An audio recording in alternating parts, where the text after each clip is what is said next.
Alors bonjour à tous et tous et bienvenue dans ce sujet dans lequel on va corriger cet examen d'arithmétique. Alors il n'était pas très bien, très compliqué. Alors allons-y. Donc je sais pas si vous voyez bien le sujet, de toute façon je vais recopier chacune des questions petit à petit.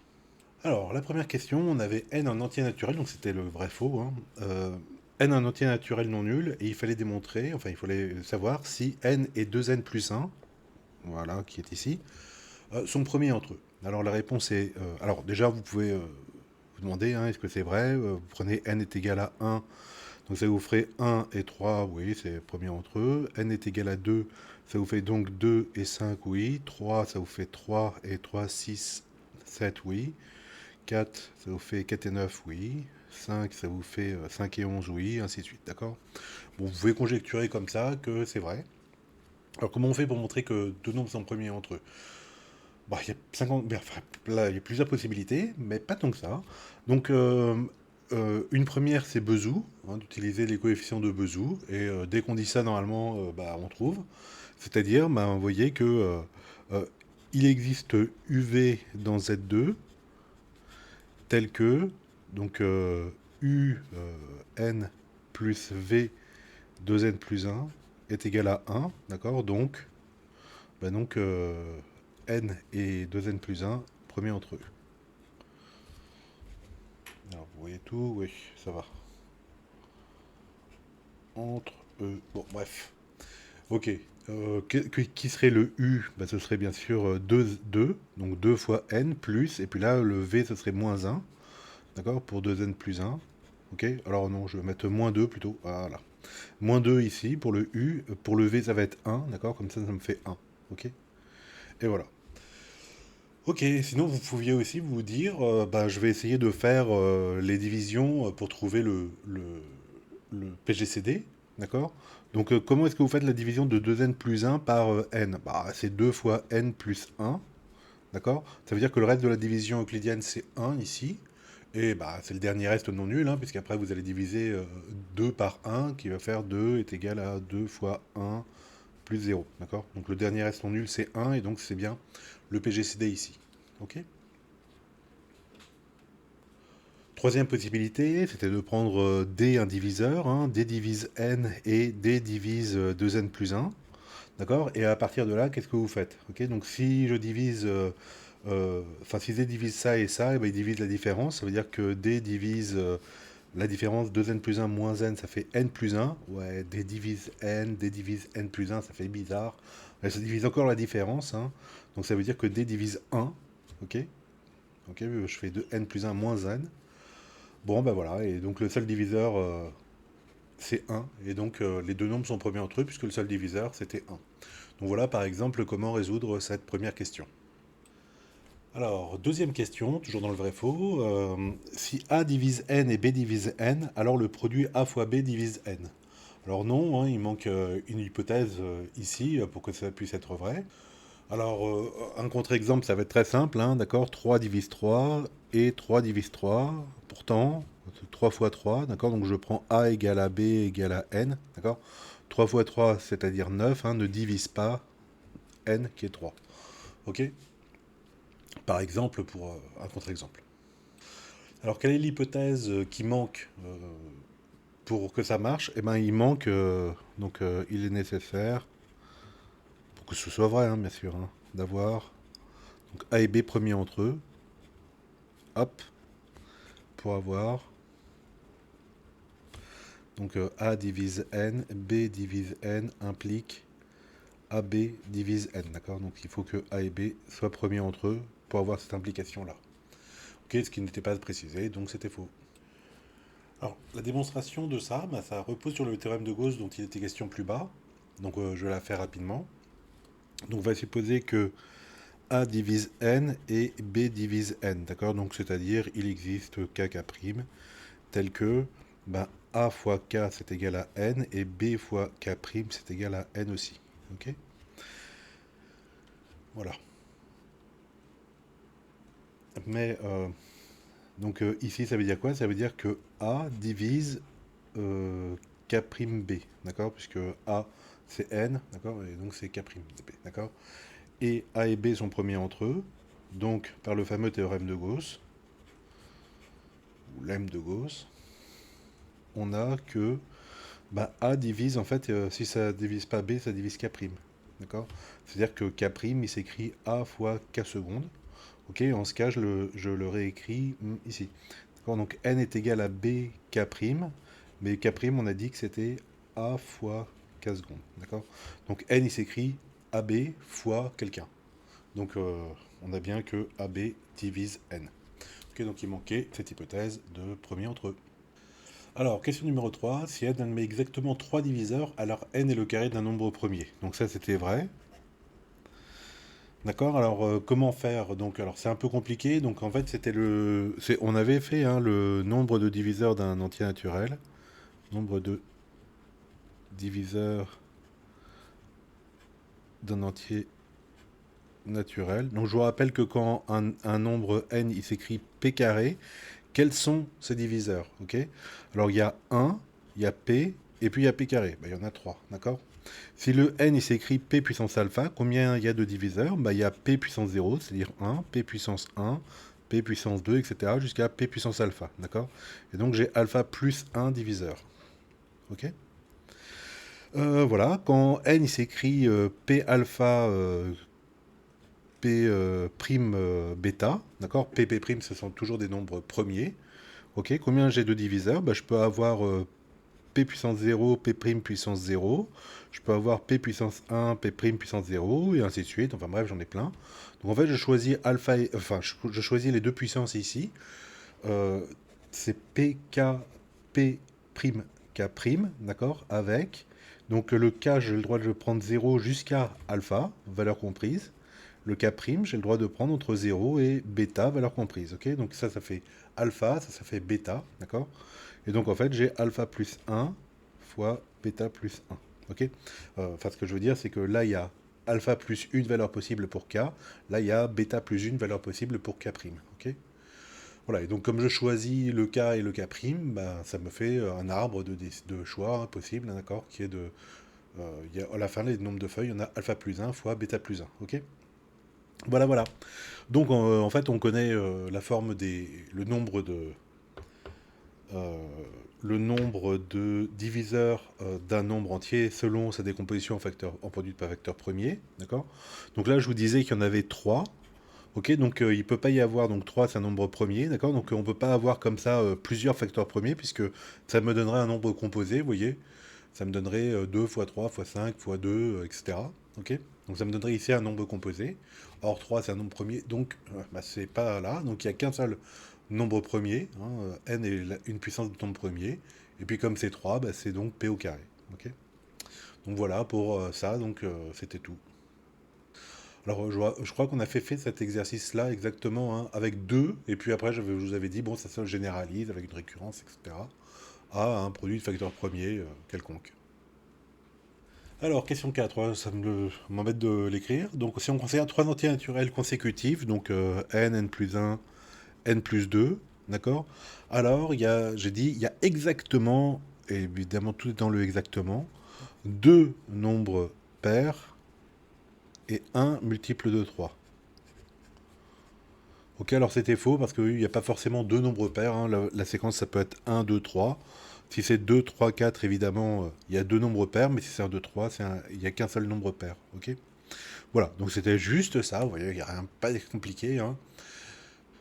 Si la séquence commence par un nombre hein, pair, il y a deux paires, et si ça commence par un nombre impair, il n'y a qu'un seul impair. Ok. Voilà. La question traditionnelle là-dessus, c'est de montrer que 6 divise le produit des nombres, n fois n plus 1 fois n plus 2. D'accord? Il faut mettre des parenthèses, évidemment. Ok? Donc ça, c'est la question classique. Comme elle était classique, je me suis dit, oh, je vais pas vous la poser, c'est embêtant. Donc pourquoi? Donc bah, il y en a un qui est pair, donc divisible par 2, un qui est multiple de 3, 2 et 3 sont premiers entre eux. D'accord? 2 et 3 sont premiers entre eux. Donc, bah, la question vous avez vue précédemment, 2 fois 3, d'accord, divise ce nombre-là. Ok? Voilà, on peut le faire avec les classes de congruence, etc. C'est pareil. Alors, dernière question. Si A et B sont premiers entre eux, alors la question était difficile. A plus B et A fois B, multiplié par B, sont premiers entre eux.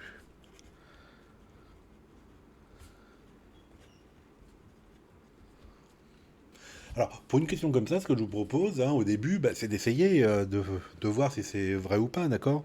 Donc allons-y avec 1, 2 pour AB, d'accord? Donc A plus B, donc là c'est A, là c'est B, là c'est A plus B, là c'est A fois B, ok? Donc ça vous ferait ça, ouais, d'accord.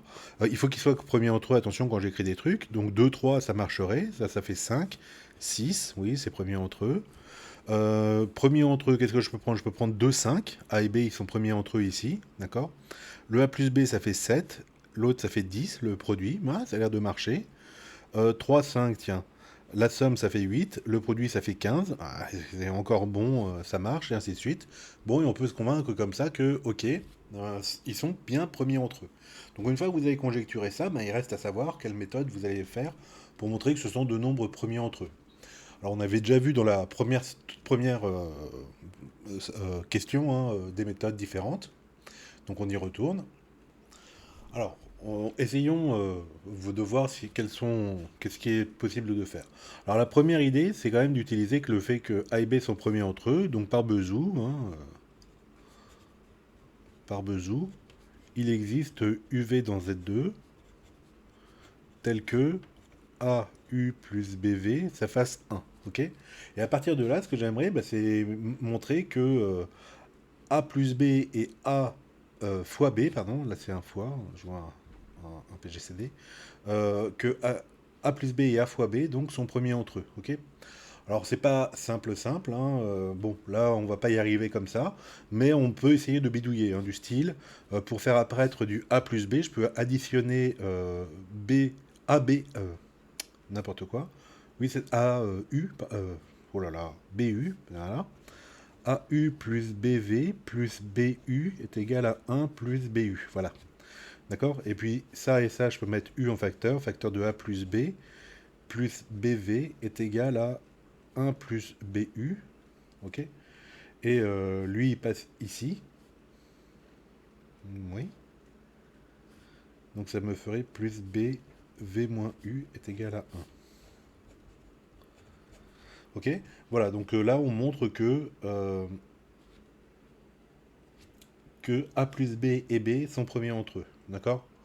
Bon, c'est pas mal, mais on va pas avoir le AB. Mais vous voyez qu'on peut quand même essayer de bidouiller comme ça à partir du premier truc, et puis de cette première définition-là, et puis d'essayer de comme ça. Alors, si c'est pas Bezou, bah ça va être l'autre, ça va être Gauss, enfin l'autre méthode, c'est-à-dire bah, soit D, un diviseur commun de A plus B et A fois B. D'accord. Alors, bah, et là j'ai gagné hein, dès que je pense à ça. Donc c'est la deuxième méthode si vous voulez. D divise A fois B et A et B sont premiers entre eux. D'accord. Donc il y a une alternative. Hein, D divise A ou D divise B. C'est pas vrai ça? Non. Donc ce que j'ai écrit ici, c'est pas vrai. Mais, parce que D ça pourrait être A fois B. Hein, ça c'est vrai si je prends un diviseur premier. D'accord. Donc je vais prendre P, un diviseur premier commun, d'accord? Donc P divise A fois B, mais comme, mais comme ils sont premiers entre eux, alors P divise A ou P divise B, d'accord? Donc on va prendre, donc c'est l'un ou l'autre, d'accord? Mais pas les deux, hein, puisque sinon ils ne seraient pas premiers entre eux. Ok, donc je vais dire par exemple, supposons, sans faire de généralité, que P divise A, ça veut dire que A il s'écrit P fois A', bon, ok. Donc bah, je vais dire, je vais utiliser l'autre hypothèse, hein. P divise aussi A plus B. Mais P divise A, je viens de le dire ici, d'accord? Et donc je sais que P divise B. Et ça, c'est absurde, puisqu'on a dit hein, que le OU, ici, elle était exclusif. Hein. Exclusif, car sinon, bah, A et B ouais, seraient divisibles par P. D'accord. Et c'est pas vrai, puisqu'on a dit que c'était premier entre eux. Ok. Voilà, et ben c'est tout. On a raisonné par l'absurde. On a supposé qu'il existe un diviseur premier commun aux deux trucs, d'accord. Par théorème de Gauss, on sait que ben, il divise l'un des deux, et s'il divise l'un, il va diviser l'autre, et voilà, et donc c'est absurde. Ok. Donc voilà pour cette question 5. Et donc on passe à l'exo 2. Alors, je voulais vous faire démontrer la dernière affirmation, mais comme ça, de but en blanc, c'était pas simple. Donc, les questions étaient pour vous aider. Donc, la première, ça a été énoncer sans démonstration le théorème de Gauss. Ok. Donc, le théorème de Gauss. Donc, si A et B sont premiers entre eux, et A divise BC, alors A divise C. Ok. Voilà. Alors, deuxième question. P est un nombre premier. On vous doit montrer que si P divise AB, alors P divise A ou P divise B. Petite parenthèse, le ou ici n'est pas exclusif. On pourrait très bien avoir les deux. Alors, comment est-ce qu'on fait pour montrer une disjonction, comme ça, une alternative? Alors, il y a des méthodes de démonstration. Hein. Elles consistent à prendre l'un des deux et à le nier. D'accord. Donc, supposons. Alors, qu'est-ce que je suppose? Alors, P premier, ça c'était d'énoncer déjà. Et P divise AB, et l'alternative P ne divise pas B, d'accord? Ok. Alors P ne divise pas B, et P premier, ça implique que quoi? Bah, que P et B sont premiers entre eux. Ok. Voilà, comme ça je peux utiliser mon théorème de Gauss de tout à l'heure. Ok. Donc P divise AB implique, et P et B sont premiers entre eux, ça implique que P divise A. D'accord. Et voilà, et donc j'ai démontré, on a ainsi démontré